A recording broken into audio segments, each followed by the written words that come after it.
Aksi perundungan berujung ke tindakan penganiayaan menimpa seorang siswa sekolah menengah pertama di Banyuwangi. Korban yang masih berusia 13 tahun ini dihajar oleh rekan satu sekolahnya hingga babak belur. Bahkan korban harus menjalani operasi di rumah sakit karena tulang tangan kanannya mengalami patah tulang. Orang tua yang tak terima langsung melaporkan kejadian ini kepada pihak yang berwajib.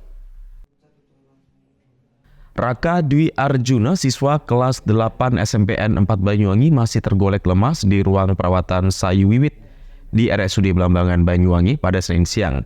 Korban baru saja menjalani operasi karena korban mengalami patah tulang tangan kanan setelah diduga dianiaya teman satu sekolahnya.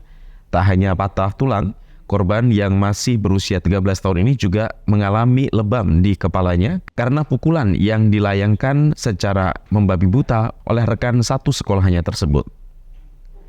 Dugaan penganiayaan yang diawali perundungan ini terjadi pada Jumat pekan lalu saat korban mengikuti ujian susulan di sekolah. Saat korban pergi ke toilet, korban tiba-tiba saja didatangi oleh segerombolan kakak kelasnya di toilet. Setelah mengalami perundungan, tiba-tiba saja terduga pelaku berinisial B juga datang ke toilet dan langsung mengarahkan pukulan ke kepala korban. Akibat pukulan ini, kepala korban terluka di bagian pelipisnya.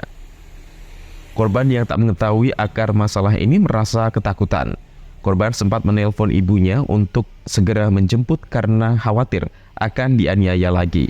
Namun karena korban takut mendapatkan serangan susulan, korban memilih tak melapor apa yang ia alami kepada gurunya.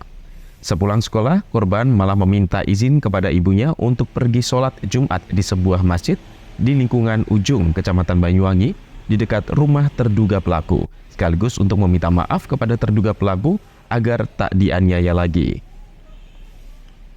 Namun sayang, setelah bertemu terduga pelaku, ternyata korban malah dianiaya lagi hingga korban mengalami patah tulang tangan kanannya. Korban yang tersungkur tak berdaya setelah berbagai pukulan mengarah ke badannya akhirnya diantar pulang oleh rekan korban yang kebetulan berada di lokasi.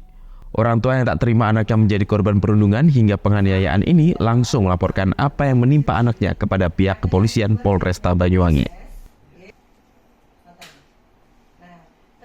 Ditemukan patah yang di situ akibat benturan sesuai dengan visum yang dari awal dan juga untuk dari hasil ronsennya. Di pergelangan apa di pergelangan tangan kirinya? Tangan kiri. Iya. Bagian yang lurus luar dengan ini ya. Itu yang lurus dengan jari kelingking, kemudian ada lukanya juga yang di situ selebar 4 cm. Di pergelangan tangan juga ya? Di pergelangan tangan. Selain itu lukanya di mana lagi, Pak? Ada di pelipis sebelah kiri juga, ada luka lebam sekitar 2x2 cm, kemudian ada luka lecet 2x1 cm juga di dahinya, seperti itu. Kalau untuk normalnya pasien seperti ini antara 3 hari itu sudah diperbolehkan untuk pulang, kemudian dilanjutkan rawat jalan. Kami selalu berpegang pada prinsip bahwa anak-anak itu pada hakikatnya adalah dampak atau tugasnya itu korban ya. Korban dari lingkungannya. Dan saya kaitkan dengan lingkungan anak itu ada di mana? Lingkungan keluarga, lingkungan sekolah, dan lingkungan masyarakat. Ya, lingkungan bermainnya lah.